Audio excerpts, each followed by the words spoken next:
କୃଷକମାନଙ୍କ ମୋଦି ସରକାରଙ୍କ ବଡ଼ ନିଷ୍ପତ୍ତି। ତ ଆଜି କେନ୍ଦ୍ର କ୍ୟାବିନେଟ୍ରେ ଏକ ଗୁରୁତ୍ୱପୂର୍ଣ୍ଣ ବୈଠକ ବସିଥିଲା, ଯେଉଁଟାକି ଏହି ବୈଠକରେ ସରକାର ତରଫରୁ କୃଷକମାନଙ୍କ ପାଇଁ 7ଟି ବଡ଼ ନିଷ୍ପତ୍ତି ନିଆଯାଇଛି। ତ ଆସନ୍ତୁ ଏହା ବଦଳରେ ଆମେ ଆଲୋଚନା କରିବା କ'ଣ ସେ 7ଟି ନିଷ୍ପତ୍ତି।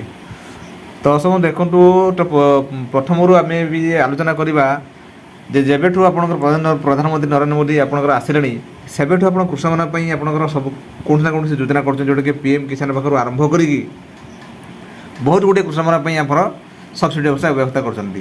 ତ ଆଜି ଏହା ବଦଳରେ ଆପଣଙ୍କର କୃଷିମନ୍ତ୍ରୀଙ୍କ ଅଧ୍ୟକ୍ଷତାରେ ଆଜି ଏହା ବଦଳରେ ସେ ବି ବଡ଼ ନିଷ୍ପତ୍ତି ନେଇଛନ୍ତି। ତ ଦେଖନ୍ତୁ, ଏହା ବଦଳରେ ଏକ ଆର୍ଟିକଲ ପ୍ରକାଶ ପାଇଛି, ଆପଣଙ୍କୁ ମୁଁ ପଢ଼ି ଶୁଣାଉଛି। କେନ୍ଦ୍ର କ୍ୟାବିନେଟ୍ ବୈଠକରେ 7ଟି ବଡ଼ ନିଷ୍ପତ୍ତି ନିଆଯାଇଛି। ଏଥିରେ କୃଷି କ୍ଷେତ୍ର ସହ ଜଡ଼ିତ କିଛି ଗୁରୁତ୍ୱପୂର୍ଣ୍ଣ ନିଷ୍ପତ୍ତି ଅନ୍ତର୍ଭୁକ୍ତ। ବୈଠକରେ ନିଆଯାଇଥିବା ନିଷ୍ପତ୍ତି ସମ୍ପର୍କରେ କେନ୍ଦ୍ରମନ୍ତ୍ରୀ ଅଶ୍ୱିନୀ ବୈଷ୍ଣବ ସୂଚନା ଦେଇଛନ୍ତି।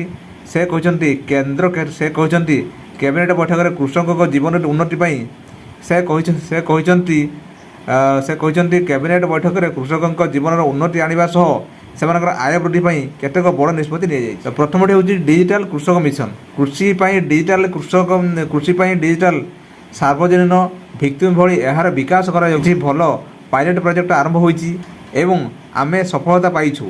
ଏହାକୁ ଆଧାର କରି ମୋଟ 2,817 କୋଟି ଟଙ୍କା ବିନିଯୋଗରେ ଡିଜିଟାଲ କୃଷି ମିଶନ ପ୍ରତିଷ୍ଠା କରାଯିବ। କେନ୍ଦ୍ରମନ୍ତ୍ରୀ ବୈଷ୍ଣବ କହିଛନ୍ତି, ଦ୍ୱିତୀୟ ନିଷ୍ପତ୍ତି ଖାଦ୍ୟ ଓ ପୋଷଣ ନିରାପତ୍ତା ସହ 2047 ପାଇଁ ଜଳବାୟୁ ସହନଶୀଳ ଫସଲ ବିଜ୍ଞାନ ଓ ଖାଦ୍ୟ ନିରାପତ୍ତା ଓ ପୋଷଣ ନିରାପତ୍ତା ପାଇଁ ଆମେ ଆମର କୃଷକ ଓ ଆମର କୃଷି ସମୁଦାୟକୁ କିପରି ପ୍ରସ୍ତୁତ କରିପାରିବା, ଏହାକୁ ଦୃଷ୍ଟିରେ ରଖି 3,979 କୋଟି ଟଙ୍କା ବ୍ୟୟରେ ହେବାକୁ ଥିବା ଏହି କାର୍ଯ୍ୟକ୍ରମ ପାଇଁ 6ଟି ସ୍ତମ୍ଭ ସ୍ଥାପନ କରାଯାଇଛି। ଦଶମରୁ ଇଏ ତ ଆପଣଙ୍କୁ କହିଗଲି, ସରକାରଙ୍କ ତରଫରୁ ଆପଣଙ୍କର ଯେଉଁ କୃଷକମାନଙ୍କ ପାଇଁ ଏ ହେଉଛି ଗୋଟେ ବଡ଼ ନିଷ୍ପତ୍ତି।